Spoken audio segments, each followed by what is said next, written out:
Hello and welcome to my channel. Today's pattern that I'm cutting is called Fancy Horse by Steve Good. I've had this pattern ready to cut for several weeks and I was a little bit intimidated by it. Not sure why, but I've been putting it off for several weeks. So here we go and let's see what happens. I started out cutting this pattern with the Flying Dutchman polar blades. I thought it would work well. And for me, it just didn't flow the way I liked it. And I ended up changing back to the Flying Dutchman Ultra Reverse for all the interior cuts. It's just a personal preference. And I'm finding that I need to use the kind of blade that I'm able to cut with comfortably and with ease. These cutouts were tedious to say the least. I struggled at the beginning here to maintain form, and I believe what happened is I need to use a scroll saw more often than once or twice a week. I almost lose track of my progress because I'm not sticking with it and practicing more than I should. The difficult part of that is that it is summer and I'm spending a lot more time outdoors. So unfortunately, this is how it's going to have to be. But as I got through this pattern, I found my mojo, my flow with it, and I was able to put out a pretty decent product. Just a heads up, this is going to be a two-part cut. Today's video will be of the complete horse, and next week's video is going to be the base and attaching the horse to it. What I'm going to do during the week is spend some time sanding, getting the horse ready for finishing, and show you how I make the base. Now, the base is not going to be done on the scroll saw, I don't think. I'll be using a router, miter saw, things like that to make this base. Now, I'm going off pattern a little bit than what Steve Good has. He has an attached base to the feet of this horse, and because he's using 1/2 inch stock and I'm using 3/4 inch stock, that's not needed, and I wanted a different look to the end product than what he has in his. While it's beautiful, it's just not what I wanted. This pattern took me 3 hours and 15 minutes to cut. It probably should have taken longer. I should have taken my time a little bit more.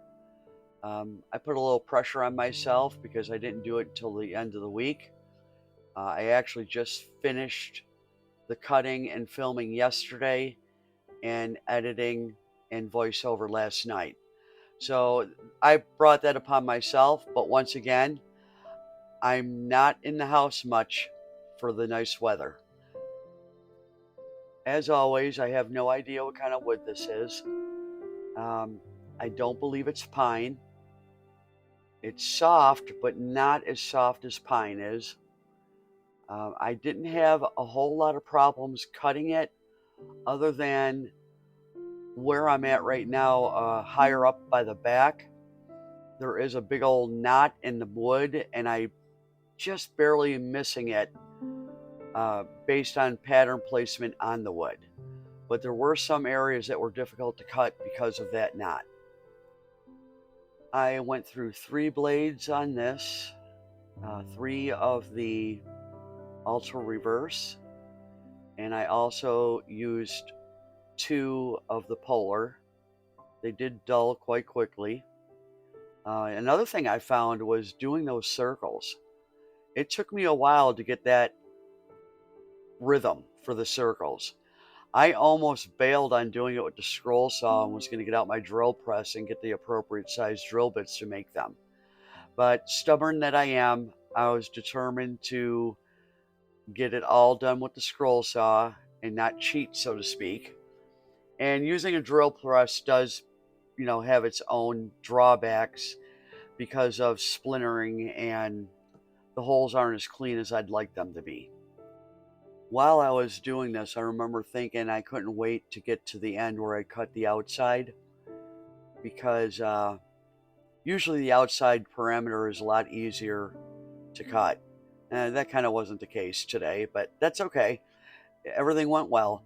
The other thing too is when I was doing a lot of the circles, my placement for the drill holes could have been different to make it easier for me to cut those out. These are all little things that I learned as I go. I would like to do this horse again because I have a lot more ideas of how it can go a lot smoother for me. Now, if you notice that I was grabbing a piece of wood and holding the pattern down, normally that pattern would not lift, but like I said, it's been sitting around glued to that board for 3 weeks. I'm not surprised that it was lifting. What many people do is they have glue on hand where they can just stick it back down.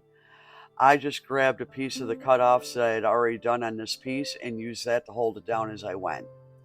Sometimes I can cut anyway, whether it's flipping around or not, and other times I cannot because I can't see the line.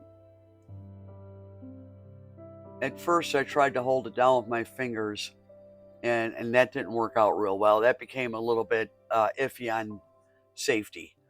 Uh, that's why I came up with the piece of wood. It was perfect. It was curved. It fit.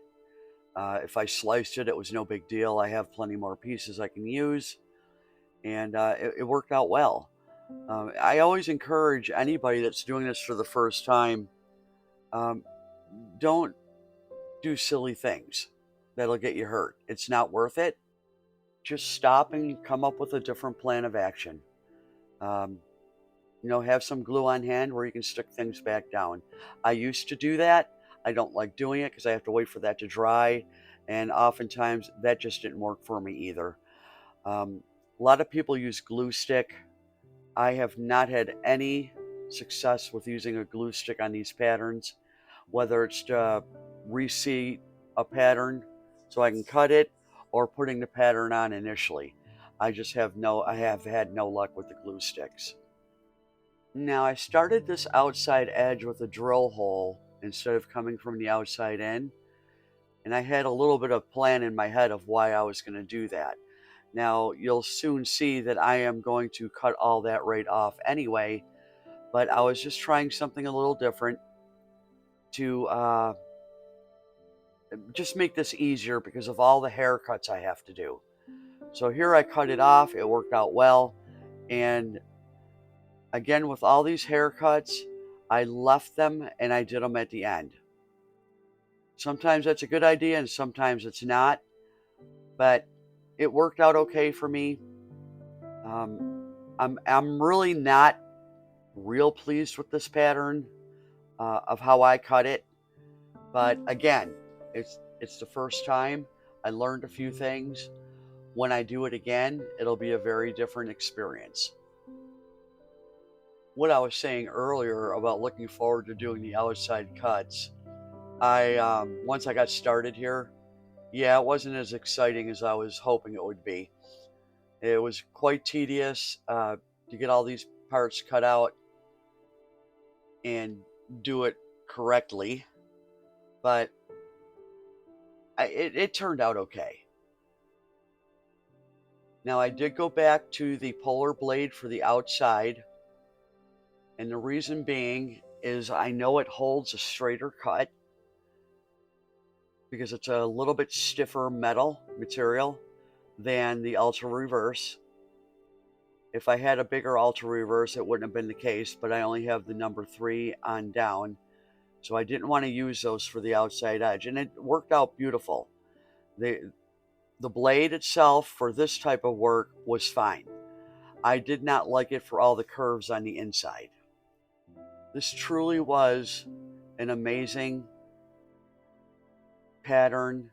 I do like it. I was very pleased with the results, considering all things considered, and I think I will definitely get after this again with a different type of wood. keep an eye out tonight. I will be doing another live cutting. It's going to be another 3D compound cut. Something that I initially wanted to do last week, and I chose a simpler pattern. Well, they're all simple for me, but I look forward to seeing you there tonight. If you made it this far into the video, thank you so much for watching.